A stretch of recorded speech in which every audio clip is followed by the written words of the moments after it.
Já, Hare Krishna. Então, será que é possível superar o karma sem ter que vivê-lo? Né? Então, a resposta é sim e não. Ou seja, na realidade, não, porque o karma, ele é muito... As forças, né, que regem o karma são muito pesadas. Né? Então, geralmente, nós temos que... o karma, ele é uma corrente muito forte na nossa vida. E nós temos que... Nós somos como meio... Como nós explicávamos ontem nesse exemplo. Você está nadando, assim, normalmente. De repente, vem uma correnteza muito forte e você já não consegue nadar tão bem como você. Apesar de você ser um bom nadador, você já não consegue nadar, né? A corrente leva você. Então, isso é o karma, uma coisa assim que é extraordinária, né? Então você está praticando vida espiritual e de repente o karma vem assim, como uma avalanche, né? Você já não consegue mais controlar isso, né? Fica fora da sua alçada, da sua jurisdição, poder controlar esse karma que é tão forte. Você não tem jeito de lutar contra ele. É como querer lutar contra o destino, né? Muito forte. Só que no Bhakti é um pouco diferente, por isso que sim. Ou seja, porque que Krishna ele alivia o karma. Né? Então, na realidade, quando acontece alguma coisa na sua vida, né? E isso e você está praticando Bhakti com sinceridade, mesmo que seja ainda nos estágios iniciais, nós vimos que Krishna ele vai aliviar o karma. Então o que teria que acontecer, né, de uma maneira, né, assim, exponencial, acontece numa menor intensidade. Então por isso que sim, você pode aliviar o karma. Agora, você pode perguntar, será que eu tenho que viver esse karma? Será que tem jeito de escapar desse karma? Pode, porque para Krishna tudo é possível também. Né? Krishna ele pode aliviar você desse karma, né, se ele quiser, pela vontade dele. Então, mas você tem que atrair a atenção de Krishna também. Então não é simplesmente, eu tenho um karma, esse karma vai vir, né?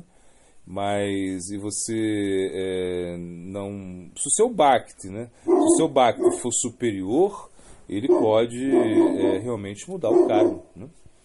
Então se explica que o apararabdha karma, né? O karma que vai acontecer, pode ser mudado facilmente por Krishna. Né? Isso, ou seja, o Bhakti tem esse poder, né, de mudar. Mas tem karmas que são assim, muito fortes mesmo, né? E aí tem que ter uma intervenção do próprio Bhakti.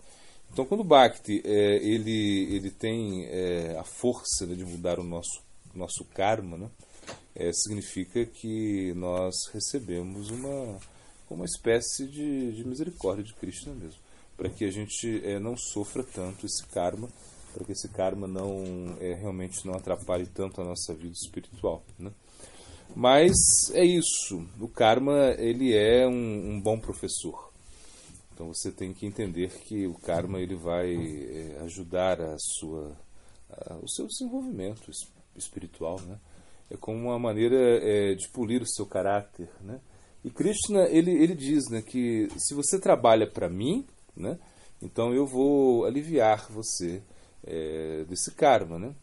Então, Yagnartha karma no nyatra lokojan karma bandhanaha. Então, Krishna fala, aquelas pessoas que estão atuando, né, para outras pessoas, ou seja, com interesses próprios, né, elas são atadas, o karma ata essas pessoas no mundo material. Então, a pessoa tem que sofrer consequências com isso. Já, se você trabalha para Krishna, então você é aliviado disso, né? Então Krishna pode realmente aliviar o seu karma, ele pode anular o seu karma. Se você tem fé nisso, né? Se você tem fé nisso, isso pode acontecer, né? Ou seja, se você tem fé, na realidade você tem fé em Krishna, então você não tem que ter medo do karma, de um karma que vai acontecer, né? Então, por exemplo, um devoto ele não se preocupa muito com isso, né? O que vai acontecer. Ele se preocupa com o que está acontecendo. Né? O que está acontecendo, ele está como tentando se modificar. O que vai acontecer, ele deixa nas mãos de Krishna. Mas entendendo que o Bhakti é tão poderoso que ele pode mudar o karma completamente da pessoa. Ele pode realmente anular esse karma. Mas o Bhakti, assim, esse Bhakti poderoso é um Bhakti que está relacionado, que tem assim, muita rendição, ou seja, muita força para poder realmente fazer isso, né? Esse Bhakti, ele pode modificar a nossa vida, né? Porque o Bhakti tem essa capacidade, né? Essa capacidade de transformação. Quando nós praticamos Bhakti, nós somos, no início não, mas em umas etapas superiores da devoção, nós somos controlados por Krishna. Então o nosso próprio karma ele vai ser controlado por Krishna, né? Que nós chamamos de Shobha Karma. Então Shobha Karma significa um karma maravilhoso, ou seja, quando Krishna realmente controla a nossa vida. Então, por exemplo, foi o que aconteceu com Bharata Maharaj, né? Que ele já estava em Bhava, ele já tinha alcançado Bhava, e ele se apega a um animal e esquece, né, suas práticas espirituais. E quando esse animal, em algum momento, então tudo que ele ia, qualquer coisa que ele ia praticar, ele não conseguia praticar mais, ele perdeu sua prática e só pensava nesse animal, né, que era um servo, né? Ele ia atrás dele o tempo todo, pensava nele o tempo todo. Em algum momento ele abandona o corpo, pensando, né, no servo, e ele acaba nascendo como um animal na próxima vida, nascendo como um servo. Mas só que o que acontece é que ele não esquece, né, da sua vida passada, né? Ele traz tudo isso na sua lembrança. Então isso se diz que isso é Shobha Karma, é um karma, isso foi um Shobha Karma porque Krishna ele manteve a lembrança desse devoto, né? Um devoto muito glorioso, e na outra vida, ou seja, como um veado, como um servo, ele acaba se lembrando, né, de tudo que havia acontecido. Ele só quer ficar tomando prachada perto dos devotos, ele pega os remanentes dos devotos, só pensa naquilo que havia acontecido. E quando ele nasce como Jadabharata, ele simplesmente não quer mais seguir as instruções do Karma Marga, essas instruções do Varnashram, ele não está nem aí para isso. Então ele abandona, né, a sua família e fica vagando como um louco, como um demente. Ele prefere isso a ficar perdendo tempo com deveres prescritos e rituais védicos. Esse é um exemplo que se dá, né? Então, na realidade, Krishna controla esse karma. E às vezes conosco acontece isso também, numa proporção menor, né? Claro. Mas o devoto, ele acaba, pelas suas práticas, né? O santo nome é tão poderoso que pelas suas práticas ele acaba mudando, né, o karma futuro, né? Então, se o devoto é sincero, né, ele vai transformar o seu karma. Então, tudo aquilo que poderia acontecer de bom ou de ruim na vida de um devoto vai mudar, ou seja, se transforma, né? Por exemplo, às vezes um devoto ele teria que ganhar muito, muito dinheiro, né? Se é um karma dele ganhar muito dinheiro. E ele pode até ganhar dinheiro, mas esse dinheiro vai ser utilizado para Krishna, ou seja, ele isso já não fica mais simplesmente com uma coisa assim que vai enredar ele na vida material. Não, na verdade, esse dinheiro, essa facilidade material que ele teve, vai ajudá-lo a difundir a consciência de Krishna de uma maneira ou de outra que ele possa praticar, né? Então tem uma... Bom, isso é famoso, né? Quando o Swami Maharaj Prabhupada ele tinha um discípulo, né? Eu não esqueci o nome dele, mas esse discípulo ele era um decorador assim de boates, um decorador de ambientes assim, né? Meio promíscuos assim. E ele era muito famoso, assim, decorava esses ambientes e ganhava, né, o seu sustento vinha disso. Então, quando ele conheceu os devotos, ele começou a decorar o templo, decorar as deidades, né, de uma forma muito bela. E Prabhupada ele disse, olha, ele, com a atividade dele, essa atividade anterior que ele tinha, né, ele ia para o inferno, né, assim, tudo que o Prabhupada falou. Mas agora a mesma atividade o vai levar a Vaikunta, né, Prabhupada disse. Ou seja, ele explicou que o serviço devocional é tão purificante, né, o poder do serviço devocional é tão forte que ele pode realmente... Então não importa a atividade em si, O que importa realmente é o sentimento que você coloca nisso. Se você faz para Krishna, se você realmente se dedica a uma atividade para Krishna, você vai realmente ser purificado. Então, se nós praticamos o Bhakti de uma maneira sincera, né, então nós não temos nada a temer, não temos que ter medo do karma. Né? O karma ele pode aparecer, e se a gente conta com a proteção de Krishna, esse karma, nós vamos passar por esse karma, né? E que ele vai ser como diluído. Talvez a gente não consiga fugir do karma. Talvez o karma vai ser difícil fugir do karma, mas ele vai ser tão diluído que você nem vai se perceber. Ou seja, vai ser uma coisa assim que vem de outra maneira, né? É como, por exemplo, você talvez, sei lá, você ia ter um exemplo, você ia ter um acidente de carro, mas de repente agora você cortou o dedo na cozinha. Esse foi o seu acidente. Assim, Krishna, ele mudou o seu karma, né? Então, essa é a confiança que nós temos. Porque o karma, ele é regido por algo material, por Prakriti, né? E Krishna está além disso. Ou seja, Krishna, ele controla isso, né? Então, se você realmente tem a firme convicção que Krishna pode te proteger, né? Então isso significa uma das zangas, né? Ou seja, das zangas da rendição, né? Krishna, ele pode me proteger, né? Ele vai me proteger, ele vai me manter. Gopitriti Varanantata. Isso é como o Angi, ou seja, a parte central da rendição. Então, se você entende isso, ou seja, se você realmente entende isso, e se você consegue chegar a esse estágio, seu karma ele vai mudar. O seu karma não vai ter nenhuma influência assim tão forte que te tira do caminho. O problema é quando o karma é tão forte que ele nos tira do caminho. Aí é um problema. Ou seja, quando você tem que sair, você tem que largar o Bhakti devido ao karma, né? Então significa o quê? Significa que o Bhakti que você praticou não foi capaz de superar essa ação karmática que você tem. Então você teve que sofrer essa ação karmática, você teve que realmente experimentar isso, e agora você se afastou do Bhakti, talvez você volte, e com certeza você pode voltar em outra vida, né? Talvez não seja nessa, né? E a gente vê isso, assim, a gente vê devotos que praticaram tanto tempo, né? E a gente viu isso, né? Praticaram de uma maneira rendida, assim, bom, eles tinham rendição, eles tinham prática, eles tinham sacrifício, abnegação, tinham, né, seguiam a instrução do Guru, não cometeram ofensas, em algum momento, abandonaram o Bhakti. Por quê? É devido ao karma, né? Porque se eles não cometeram ofensa, né, e se o ambiente era favorável, então a queda deles a gente entende que é o karma. Então são três coisas então que nos derrubam da nossa posição. As ofensas, né? Então se você comete sadhuninda, guruninda, ofensas contra o guru, ofensas contra o sadhu, ofensas assim tão poderosas que você realmente